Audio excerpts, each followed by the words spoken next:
But at the end of the day, difficult decisions are what make the difference between, I think, effective leaders and ineffective leaders. Most people think they can make difficult decisions, and most people don't. They just don't. And every time you don't make a difficult decision, you're passing it on to your leader. There's a huge cost to not making difficult decisions. Not only does whatever you were going to make the decision about end up, being ineffective, but you're also distracting your leader. And most of the time difficult decisions are about people. So you're the closest one to that person. Now you won't make the decision, whether it is to challenge them or whatever it is. Now it moves up the chain, right? So now you've got folks who don't have the same relationship as you trying to deal with an issue, and it's not going to turn out as well.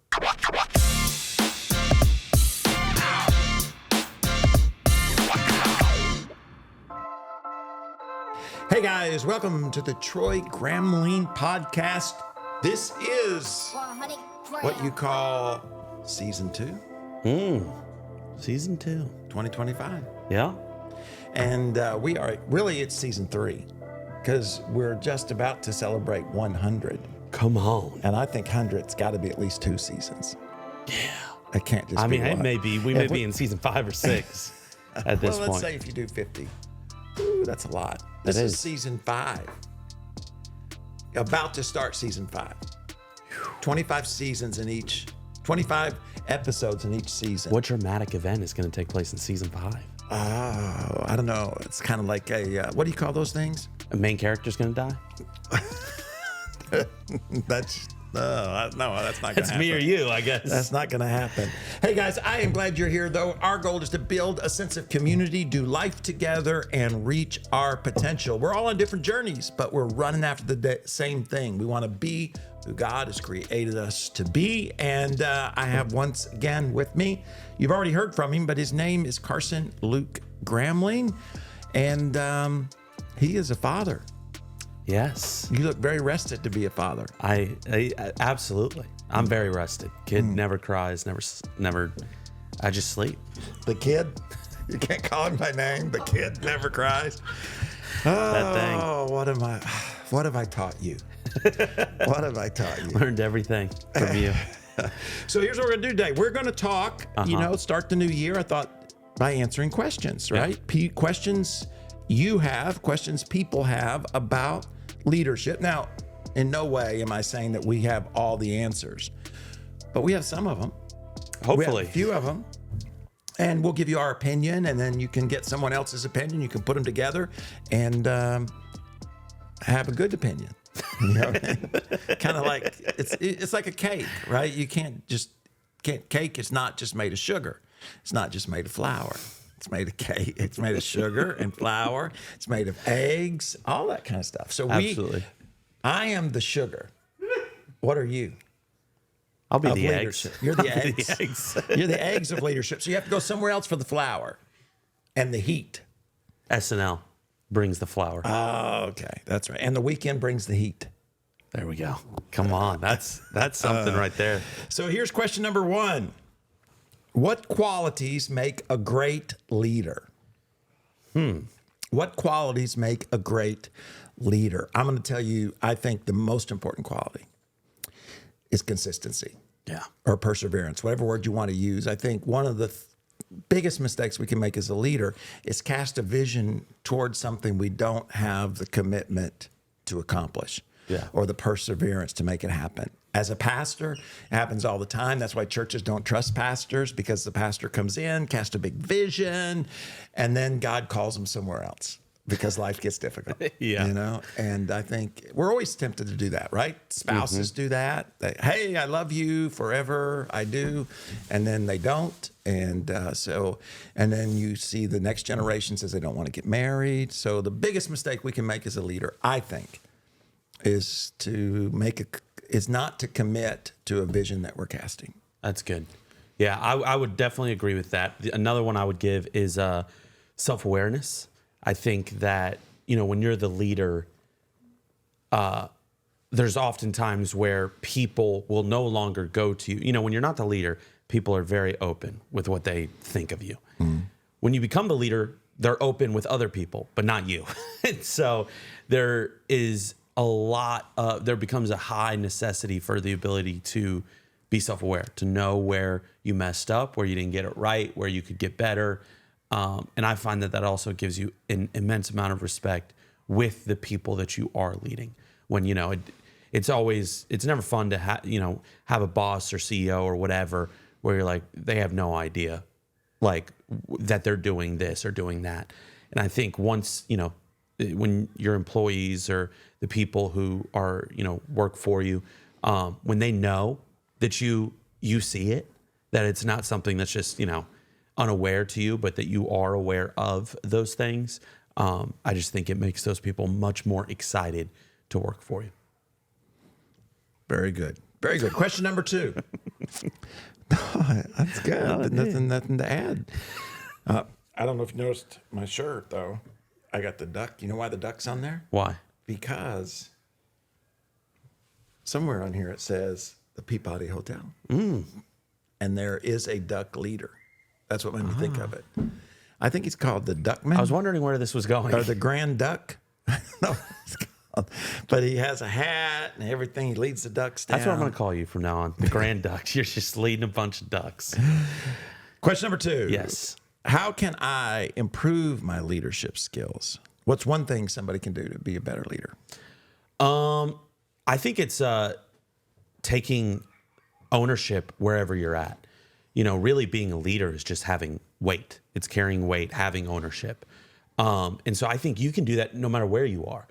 And in some ways, it's a lot easier to do today because there's very few people who are taking weight and ownership of things, without it being, hey, I need you to do this.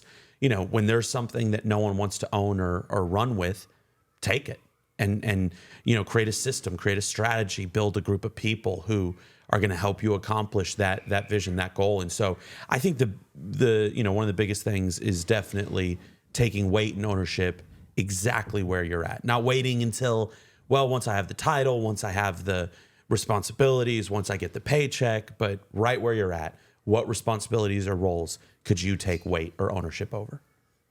Very good. Very good. Mine is read. That's a good one. Question number 3. Because Speaking of read, I don't mean to interrupt, but I remember you saying in a staff meeting, you were talking about the necessity of reading. And you said, and if you don't like to read, too bad. I remember you saying that very strongly. Yes. No, it is. I mean, if you want to be a leader, you have to read. I mean, and especially in today's world. I mean, you can watch podcasts because listen to this podcast and you'll be a better leader. But but you have to read. There's just too much opportunities today. You know? And if they were going to read a book, is there one in particular that there's a book called Potential. Great book. Yes. Great book. Yes. It's on Amazon today. Get your copy. Start the new year off right. Oh, it's right behind you. The Uncontainable. It's right behind you as well. The Uncontainable Power of God within you.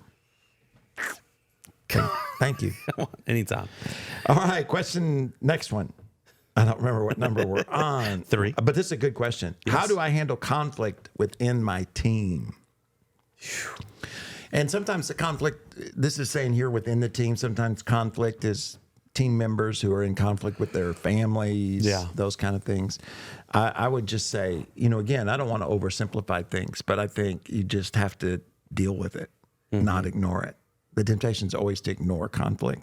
Yeah. Not want to deal with conflict, and it never gets better. It always gets worse. It's never pleasant to deal with. You're never guaranteed how it's going to turn out. But if you don't deal with it, you are guaranteed that it's going to get worse. I mean, that's just the way it is. Yeah.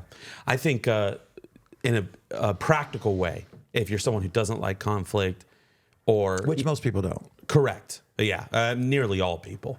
Or you're someone who is maybe prone to getting a little too heated in conflict.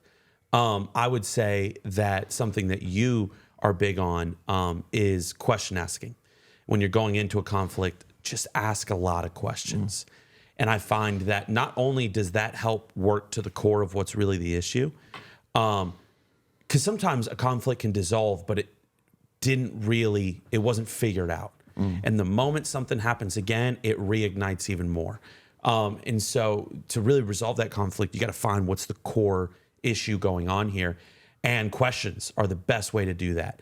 And a lot of times when you ask the right questions, as you get better at it, you don't even really have to have a whole lot of conflict. People will work for themselves down this path.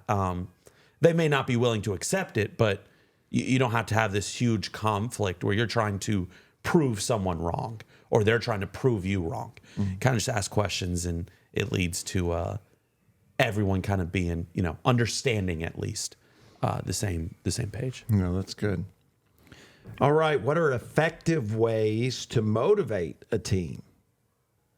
Effective ways to motivate a team.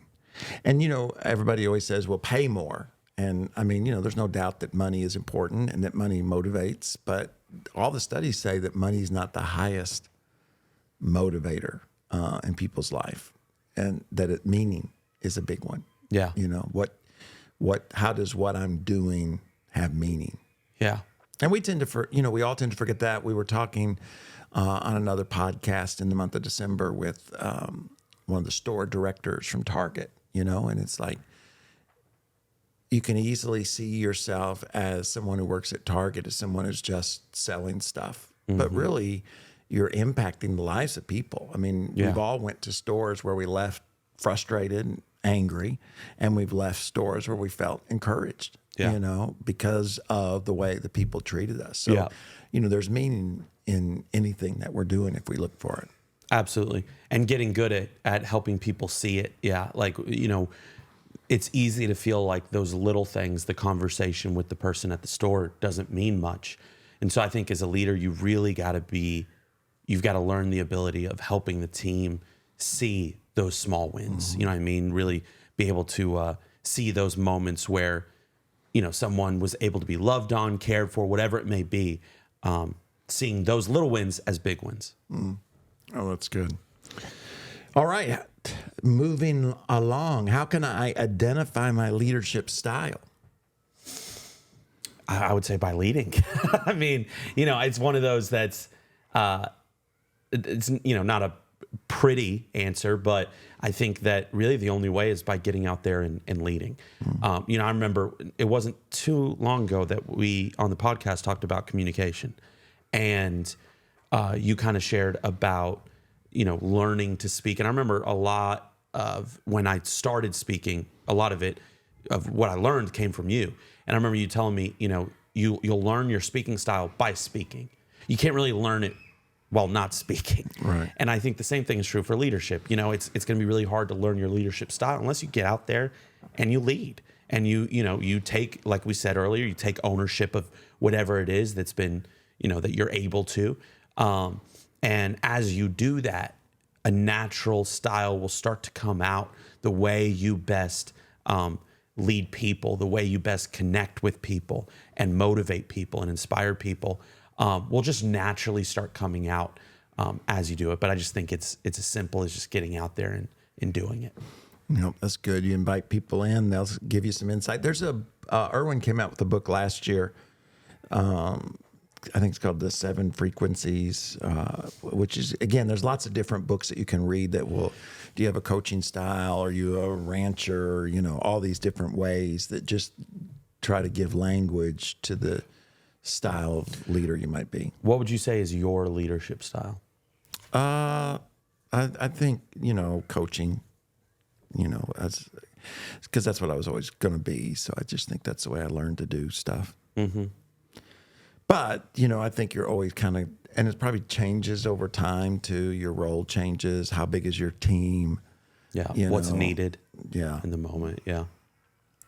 How important is emotional intelligence in leadership?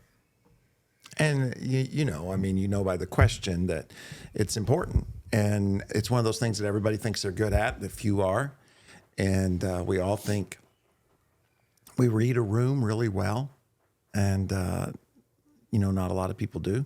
Yeah. Because to read a room, you have to hear, you have to listen. And I think a lot of times as leaders, we're always talking. Yeah. instead of listening or trying to hear not just what somebody's saying, but why they're saying it, where it's coming from. Yeah. And then I think too, as you get more mature in your leadership, you're more comfortable listening than just always talking. Yeah. Yeah. No, absolutely. It's incredibly important. I mean, you have to know, you have to be able to get to a place where when someone says something, you're not just hearing it at face value. You don't want to dive too much into their intentions with saying something, but you do have to try and have an understanding of what they're feeling when they say that, which also makes it really, not really easy, but a lot easier to connect with people. Because, someone could say something that you find just ridiculous, and it's easy to just write it off as, well, that person's crazy, or that person, we would never connect. But if you can start to have a feel for the way, people's emotions and the way that they think and feel, it makes it much easier to connect with people who may be quite different. Oh, that's good. How can I build trust within my team? I think for me, the best way I've built trust is by apologizing often and quickly, and in person. Right. When I do something wrong, when I said something that was too strong, it doesn't have to be huge. You know what I mean? It's the smallest things. It wasn't maybe a couple months ago, I was late to something, and I went to my team and I apologized, not over text, now. They all had the same response? Like, that's why are you apologizing? Like, that has nothing to do with me. But for me, it was something I want my team to know I value them and that this was wrong. Right. And so, it was just right away that same day, right after, grabbed them and told them, hey, I apologize. That shouldn't have happened. And it won't happen again. And I think those things just give you a ton of trust incredibly quickly. They're not easy. It's not easy to apologize, especially when you're the leader and, well, what's the team going to think about me and how are they going to perceive this? But I think it's the best way to build trust. No, that's good. We tend to overthink it. And then, like I mentioned earlier, to just keep your commitments. Yeah. If you say we're going to do something, persevere until you do it. Yeah. Or until you fail in doing it. But don't leave when things get difficult. I mean, of course, if you leave, I don't guess it matters if your team trusts you or not that you leave. But the next team, right, you want to have people around you that you can trust because they're going to be with you in the good times and the bad times. Yeah. How about communication? What strategies can I use to improve team communication? That's a good question. And I would say, again, from my experience, is something that's frustrating, but it's just to say it over and over and over and over again. First of all, people don't hear it. And then secondly, vision leaks. It's like that tire that just is always needing air. People always need vision. Life hits them. They're not listening. That somebody says something, right? All kinds of reasons. But it's important to say whatever it is you're communicating over and over and over and over and over again, as many different ways as you can, creatively, written, video, audio, just as many different ways as possible. Yeah. And in a practical sense, I think making it very open as far as being able to communicate with different members on the team, when people are behind closed doors, behind big computer screens, it makes it a lot harder to feel like there's an open line of communication. And so I think making sure that you're always in a place, as well as your team is always in a place where it's easy to, you might be busy and whatnot, but it's easy to feel like, okay, I can grab them for a second and, ask them this question or give them this comment or whatever it may be. All right, we got a few more questions before we wrap up this episode of season. I don't know if we decided what season 5. All right, 25 episodes in a season. So this would be well, not quite. We're about to start season 5. Yes, we got to get. This is the season finale. No. You're right. 100 is the finale. Season finale. Yeah. How do I make difficult decisions as a leader? How do I make difficult decisions as a leader? Just make them, and I know that sounds so, I guess, I don't know, arrogant, but I do think that at the end of the day, you probably know the decision that you need to make. Yeah. You just need the courage to make it. And, one of the ways I think to make difficult decisions is to prepare for what you think the outcome's going to be. If you think people are going to respond negatively, then be prepared, think ahead. What are they going to say? So how can you respond to it? Yeah. Right. So, if you say you got 10 people and you're going to let 2 of them go, well, what are the 8 going to think? Right. So that you can already have those answers, in your vision casting, as opposed to waiting for them to, then they may never say them, but you know that they have them, right? So you want to deal with them. But at the end of the day, difficult decisions are what make the difference between, I think, effective leaders and ineffective leaders. And here's the other thing. Most people think they can make difficult decisions, and most people don't. They just don't. And every time you don't make a difficult decision, you're passing it on to your leader, and making life more difficult for your leader, as opposed to making those decisions yourself. And so there's a huge cost to not making difficult decisions. Not only does whatever you were going to make the decision about end up, being ineffective, but you're also distracting your leader. And if you take 2 leaders, and most of the time difficult decisions are about people.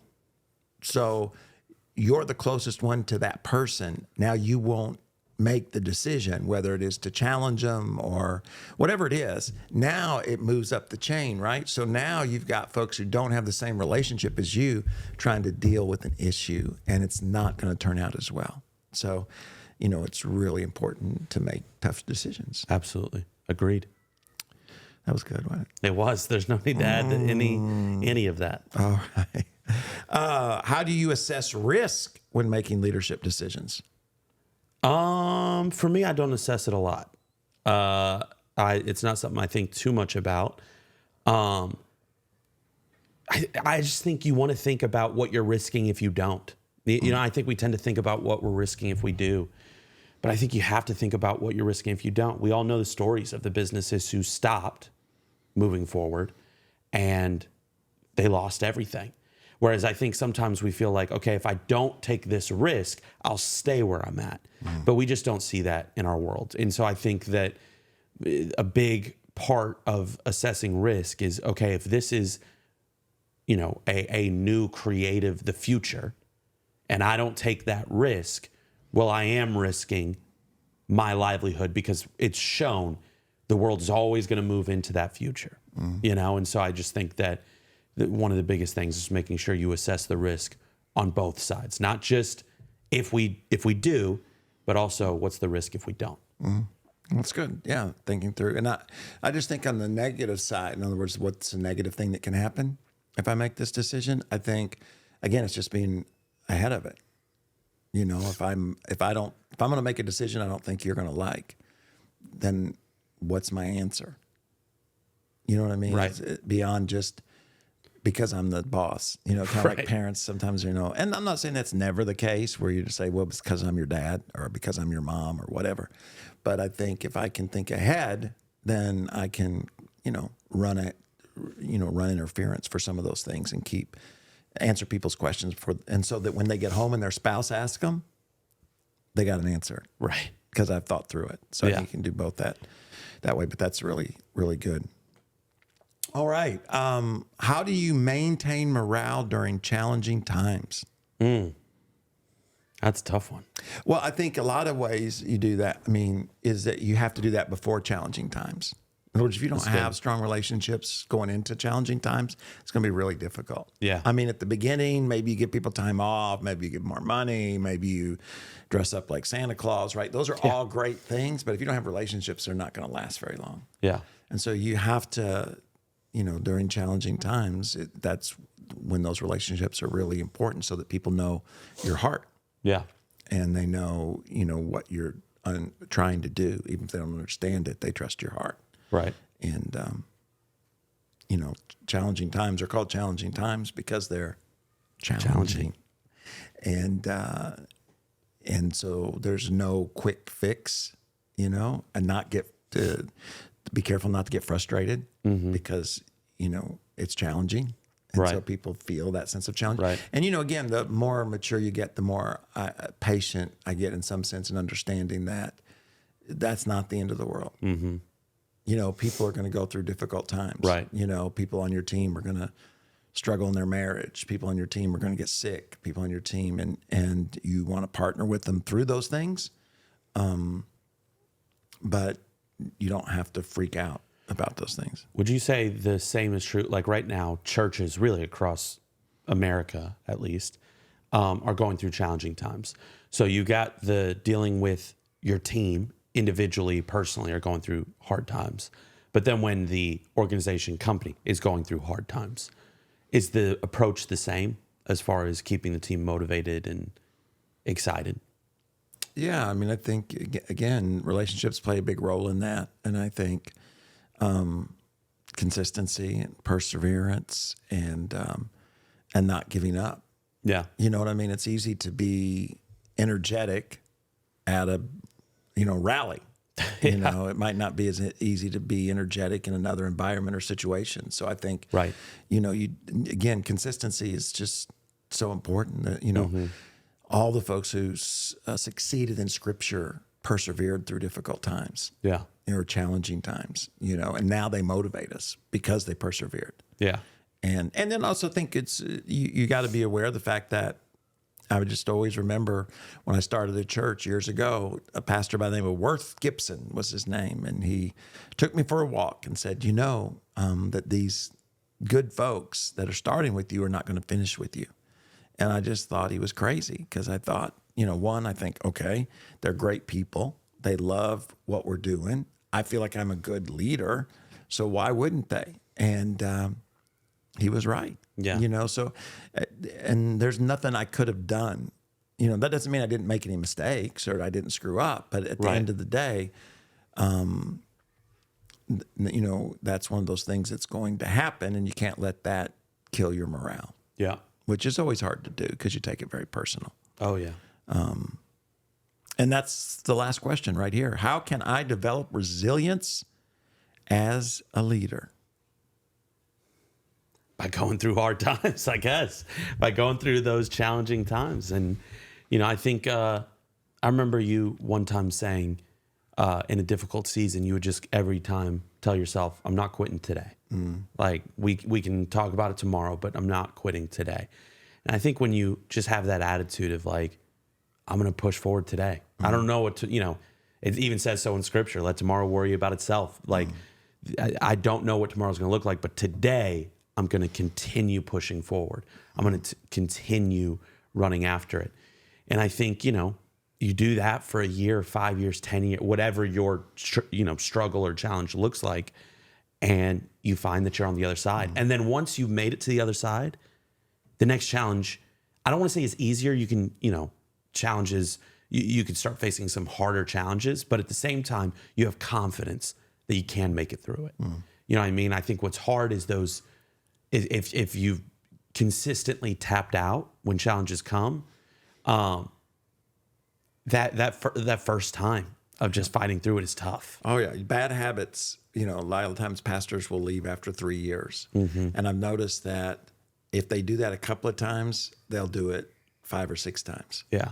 And but if they don't, then they won't. If they Right. stay somewhere for 7, 8, 9, 10 years, they tend to continue to do that because Yeah. we get into a habit. Yeah. Right. And resilience is something I think that's learned, and the good news is it can become never easy, but more of a habit in the sense that I'm gonna keep going. I'm not gonna give up. And two, I think resilience in the sense that your effort stays the same. Like Right. lots of people stay in the same job, but they quit. Yeah. Giving it all its effort. Lots of, again, I hate to just talk about pastors, but that's my experience. And the same with coaches. There are lots of coaches and pastors and teachers that have quit a long time ago, but they're still at the same church, school, Yep. or team, Absolutely. And so resilience, there's a scripture that says, I may have fallen, but I'm not going to stay down. Yeah. Micah 7:8. Yeah. I'm going to get back up. And, the good news is it's something everybody can do. It is. If you're out there and you're listening today and you're discouraged and you just happen to click or the big algorithm sent us to you, You know, we have the same message really every single week, and that's to not give up. That's to not quit. That's not surrender. Don't stop dreaming or believing. I mean, God intentionally created you with skills and abilities, and you may not see them in the moment, but you might be surprised at what's just around the corner. I've seen so many people leave, give up, or quit this much too early. You know what I mean? Where the opportunity they were praying for happened, they just missed it because they didn't persevere. They weren't resilient. And you can be. God will empower you to do that. So whether it's a job, whether it's a ministry, whether it's a marriage, whether it is a friendship, give it another day and see what God does. Don't forget to subscribe, to share. This is going to be a great year. I'm looking forward to 2025. Woo, I remember 2000. Y2K is what we called it. That was 25 years ago. Man. Older by the day. I'm older by the day, but I'm wiser and better looking. That's something. Stanley agreed with me, right? I bet you are too. You're a year older, a year wiser, and a year better looking. I am glad you joined us. Don't forget, we have a live stream on Sunday nights.